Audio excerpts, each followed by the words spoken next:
واثنان وكذا الاثنتان وسنتان فإن هذه الألفاظ وسنتان فإن هذه الألفاظ إن كانت مفردة لكن صورتها صورة التثنية ومعناها معنى التثنية فالحقت بها بالألف رفعا والياء المفتوح فألحقت بها بالألف رفعا والياء المفتوح ما قبلها نصبا وجرا كما سيجيء. اچھا اب مصنف رحمۃ اللہ علیہ تثنیہ کا اعراب بیان کر رہے ہیں. وسنان وسنتان کا اعراب بیان کرتا ہے. اس کا اعراب حالت رفع میں الف کے ساتھ ہے اور حالت جر اور نصب میں یا ما قبل مفتوح کے ساتھ ہے. تو اب اس پر ایک اعتراض وارد ہوتا ہے کہ وسنان وسنتان یہ بھی تو تثنیہ ہے, اس کا ذکر مثنیٰ کے بعد لا و مستدرک ہے. تو اس نے جواب دیا ہے کہ یہ بیان ہی تثنیہ نہیں بلکہ یہ ملحق بتثنیہ ہے. ہاں باعتباری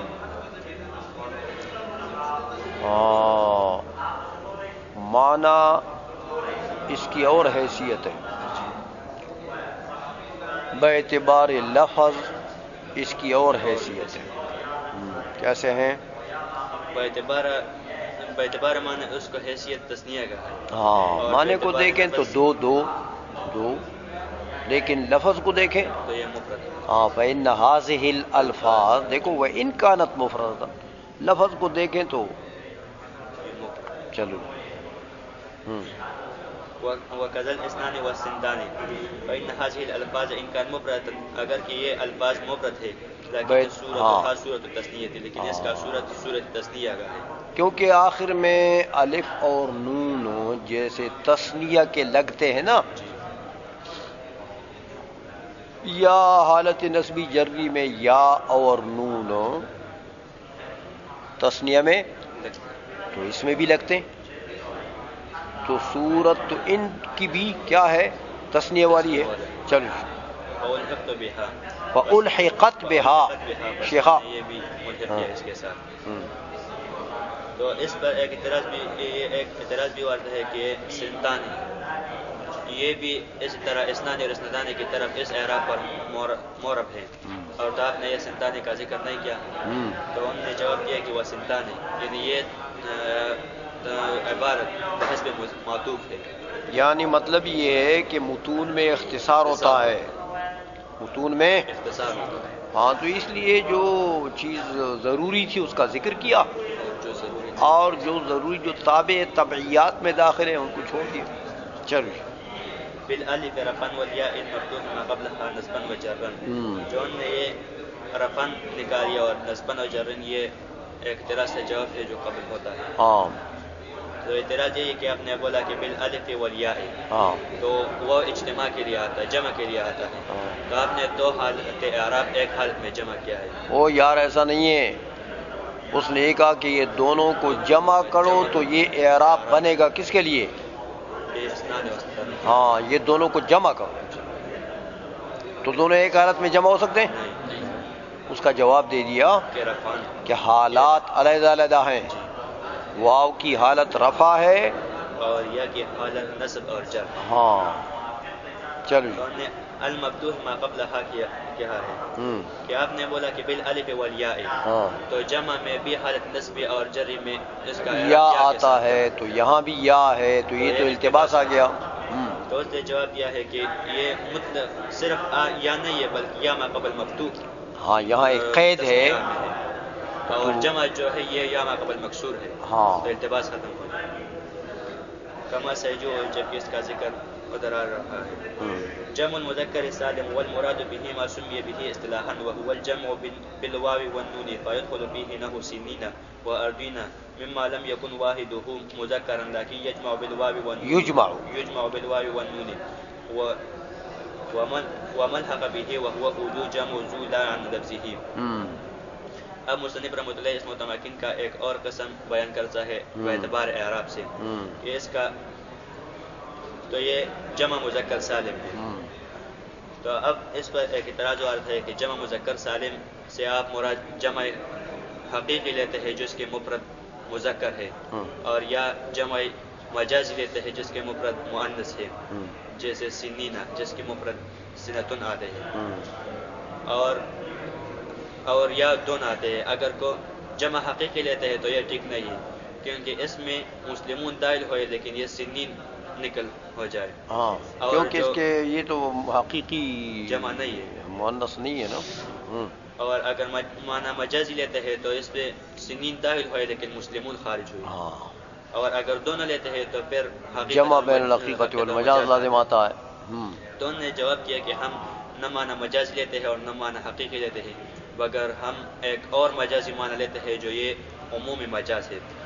یعنی مجازی معنی تو لیتے ہیں لیکن یہ نہیں ایک عام معنی ہے کہ یہ معنی جو حقیقی معنی اور مجازی دونوں فرد بن جائے.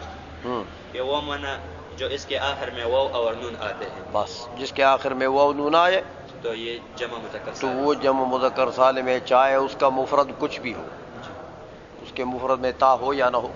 اس میں مسلمون بھی داخل ہے کیونکہ یہ اس آخر میں نون آتا ہے، اور سنین بھی اس میں داخل ہے کیونکہ آخر میں واو اور نون آتے ہیں. والمراد به ما سمی به اصطلاحا، اور مراد اس جمع مذکر سالم ہے جو اس میں اصطلاحا جمع مذکر سالم کہتے ہیں. وهو الجمع بین الواو والنون، اور وہ جمع جو اس کے آخر میں واو اور نون آتے ہیں. ويدخل فيه نحو سنین يدخل فيه نحو سنین وارضین، بس اس جمع مذکر سالم میں داخل ہوئے سنین اور اردین. مما لم يكن واحدہ مذکر، وہ سنین اور اردین جو اس کا مفرد مذکر نہ ہو نہیں ہے. لیکن یجمع بالواو والنون، لیکن یہ جمع ہوتے ہیں واو اور نون کے ساتھ. وملحق به وهو اولو، اب اس جگہ سے مصنف رحمۃ اللہ ایک اعتراض کا جواب دیتا ہے کہ اولو یہ بھی جمع ہے، تو اس کا آنا بعد جمع یہ لا و مستدرک ہے. تو انہوں نے جواب دیا ہے کہ یہ بعین ہی جمع نہیں ہے بلکہ یہ ملحق بجمع ہے، کیونکہ اس کا مفرد نہیں ہے، مفرد من لفظی ہی نہیں ہے. آگے تو فرما رہا ہے نا کہ جمع زو جمع زو لا، لیکن لا عن لفظی. تو یہاں جمع سے متبادر معنی وہ جمع ہے جس کا مفرد اس کے لفظ میں سے ہو، جمع اس کو کہتے ہیں. تو یہ تو بیچارہ ہے نہیں من لفظی ہی اس کا مفرد، اس لیے اس کو ملحقات میں شمار کیا. چلیے.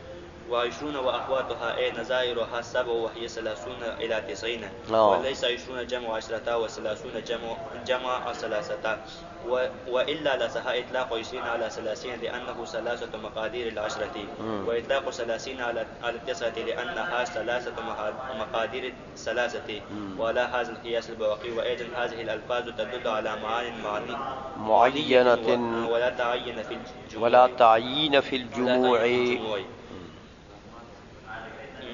اب مصنف رحمۃ اللہ علیہ ایک اور قسم کا اعراب بیان کرتے ہیں کہ وہ 20 ہے اور اس کا اخوات ہے. تو اس میں ایک اعتراض ہوتا ہے کہ اخوات یہ تو اس کا نسبت ہوتا ہے زیروح کی طرف، اور جو 20 ہے یہ تو زیروح نہیں ہے بلکہ الفاظ ہے. ہاں یہ جو 20 کے اخوات ہیں نا 30 وغیرہ، تو یہ الفاظ ہے، یہ تو الفاظ ہیں میاں، یہ تو غیر زیروح چیز ہے. تو اس سے جواب دیتا ہے کہ اس سے اخوات سے مراد نظائر ہے. ہاں یہ اخوات کا مجازی معنی مراد ہے. اے نظائر حسب ہو، یعنی اس کا نظائر جو سات ہیں، سات ذکر کر رہے ہیں. وہی 30 الی 90، 90 تک. ہاں 30 40 50 60 70 80 90، یہ سارے اس کے اخوات ہیں. چلو. ولیس 20 جمع 10، اب اس جگہ سے ایک اعتراض ہوتا ہے کہ 20 یہ جمع ہے، تو اس کا ذکر بعد جمع سے لانا مستدرک ہے. ہاں کیونکہ یہ عشرتن کی جمع ہو سکتا ہے، اور 30 یہ 30 کی جمع ہے. تو اس سے جواب دیتا ہے کہ 20 عشرتن کی جمع نہیں ہے، نہ 30 کی جمع ہے. اگر تو آپ یہ مانتے ہیں کہ یہ 20 عشرتن کی جمع ہے، تو جمع کے اقل افراد 3 ہیں، تو عشرتن میں اقل عشرے یہ 3 ہیں، تو 20 کا اطلاق 30 پر ہوتا ہے. ہاں پھر تو 3 10 تو کتنے ہو گئے؟ 30. تو پھر 20 کہو نا 30 کو، تو 30 کو کوئی 20 کہتا یا 20 کا معنی 30 آتا؟ نہیں. اسی طرح سلاسون، اور اگر سلاسن میں تین اگر سلاسن آپ کہتے ہیں کہ یہ سلاسن کا جمع ہے تو اس میں اقل جمع 3 سلاسے ہے اور 3 سلاسے 9 بن جائیں گے، تو اس کا اطلاق 9 پر ہوتا ہے. ہاں تو پھر ہونا چاہیے کہ یہ سلاسون کا اطلاق کتنے پر ہو؟ 9 پر ہوتا ہے نہیں. چلو جی. وليس 20 جمع 10 و30 جمع 3 اور 20 جمع 10 کا نہیں اور 30 جمع 30 کا نہیں.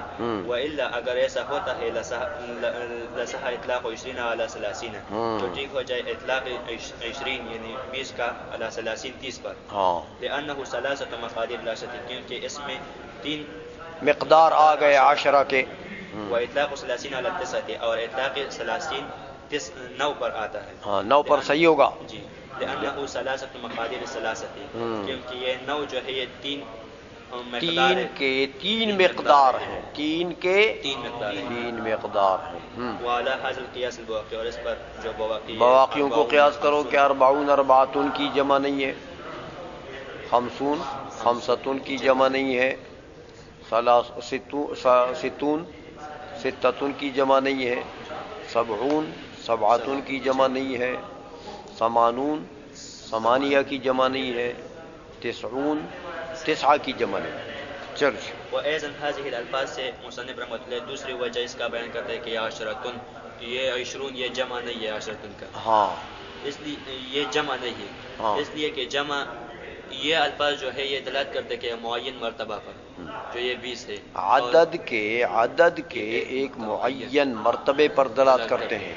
اور جو جمع ہے یہ معین مرتبے پر دلالت نہیں کرتے. جمع میں کوئی تعین تو نہیں ہوتی کہ 10 افراد ہوں گے کہ 15 ہوں گے کہ 20 ہوں گے کہ 1000 ہوں گے کہ 2000 ہوں گے. رجال میں کوئی تعین ہے تو اس لیے دونوں میں فرق ہے. چلو جی. وأيضا هذه الألفاظ تدل على معنى اور یہ الفاظ دلالت کرتے ہیں معنی معینہ پر ولا تعین فی الجموع اور جمع میں تعین نہیں. شاباش.